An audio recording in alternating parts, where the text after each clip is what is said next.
Jonathan, turning now to the managed portfolios, the lifespan managed portfolios, want to just have a chat about, how we're positioned and some of the changes we've made in the last 3 months or so since our last chat. And our outlook, I suppose, going forward. We've talked about when you in your equity discussion earlier, you talked about being cautious. You also talked about there being perhaps pockets of things that are very expensive and pockets of areas of the market that aren't so expensive. And I think one of the areas that we've discussed in the past here and at our investment committee is global small to mid caps, being perhaps an area where valuations still look reasonably attractive, particularly compared to large caps and the Magnificent Seven. And is that's still your position? Yes, look, we had these conversations some months ago, didn't we? We did. And an allocation was made to the mid cap, small cap kind of sector, and mid caps have performed admirably. The smalls, actually, if you look at it, they surged initially. They gapped up. Because Trump is perceived as being very positive for smaller companies, and we saw that in the NFIB survey, the National Federation of Independent Business, which do a business survey of smaller companies, and that had the largest month-on-month increase in history when Trump won in November last year, and the smaller companies sector soared.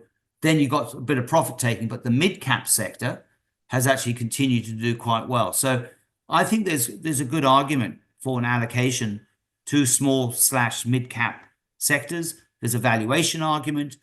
Clearly, that sector has underperformed the large cap universe for several years now.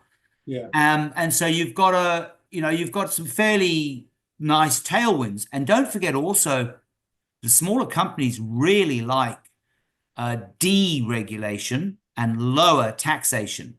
Yeah. So on the Trump menu is less regulation and less taxation. And we also know that smaller business owners in the United States are overwhelmingly fans of Donald Trump. So hence the improvement in business confidence. Don't forget, this sector of the American economy got whacked under the Biden administration. They got whacked. They got whacked by regulation. They got whacked by higher inflation. They got whacked by higher interest rates, and they're ultra sensitive to short-term rates. And so basically there's a huge sigh of relief. They've got their guy back in the White House. They've got the prospect of less regulation, less taxation, and of course interest rates came down by 1%. So they're quite happy. Yeah. So and we discussed this at the last discussion, the fact that we added an allocation to global small to mid caps via a fund that we discussed last time. So I won't go into that again. We are considering increasing that, particularly on the tactical side. But yeah, so that's a theme that continues to play out. We continue to watch this space.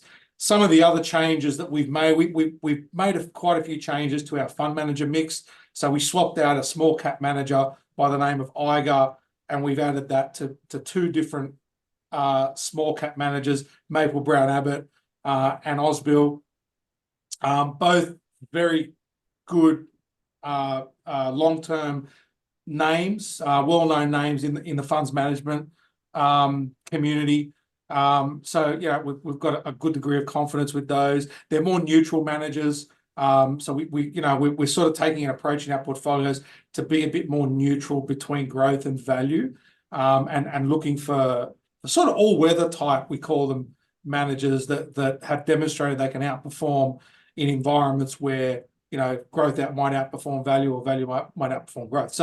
So we've done that. We've also swapped out one of our core global managers in MFS for the JP Morgan Global Select Equity Fund. It's a hedged fund, so it's hedged back to Australian dollars. And we, track record played a part in that, looking for a fund that was a bit more neutral once again, whereas MFS was sort of a bit more growthy, or growth at a reasonable price type fund. So we made that change. We're looking at putting in a new fund. Well, it's a new fund, but it's a management team that used to manage one of the funds that are already in the portfolio. They basically moved outside and set up a new fund.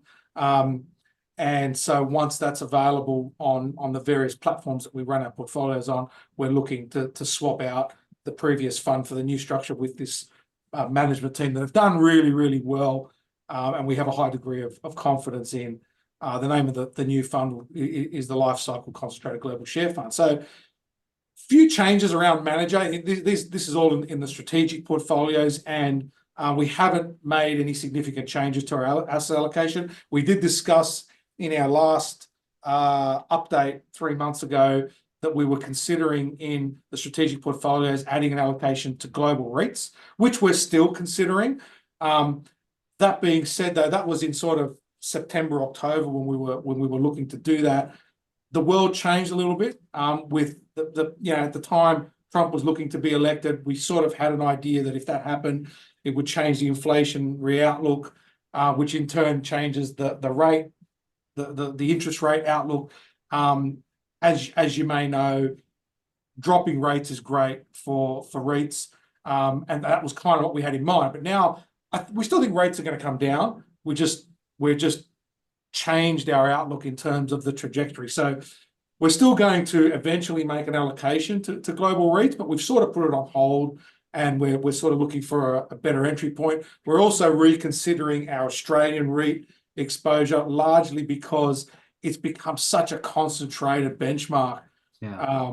And it's done well recently, but we're sort of starting to think maybe for diversification reasons, and if you look at returns going forward, or what we expect returns to be going forward, global REITs might be better. So we're not in a mad rush because it's our allocation's only sort of small and it's neutral, and we're underweight global REITs, but that's sort of what we're thinking. But we're in no mad rush for that. On the tactical side, we have slightly increased our growth exposure since over the last 3 or 4 months, and we'll continue to do that slowly. One of the changes we're about to make is just to reduce the allocation to duration, to bond duration in the tactical portfolios, because it is sort of neutral to slightly overweight. And again, given the medium term, the short to medium term outlook, we think that makes sense. But the tactical portfolios, and to some extent the strategic portfolios, still remain moderately underweight because of all the factors that we've talked about today. There's a lot of risk out there. There's a lot of good reasons to be underweight. Valuations are extremely high, and some of the other factors that we've talked about today. But we're well enough invested to be getting most of the upside, and you can see that from the returns. We're also trying to be a bit smarter about the sectors that we allocate, because there is still value in some areas. We've talked about global small and mid cap, and it also matters where your allocation is within global and Aussie equity. So that's kind of an update of how the portfolios are positioned, what we've changed in the last 3 months. As I said, from an asset allocation point of view, we haven't done much over the last 3 months. It's mostly been some reassessment of a few managers and some changes there.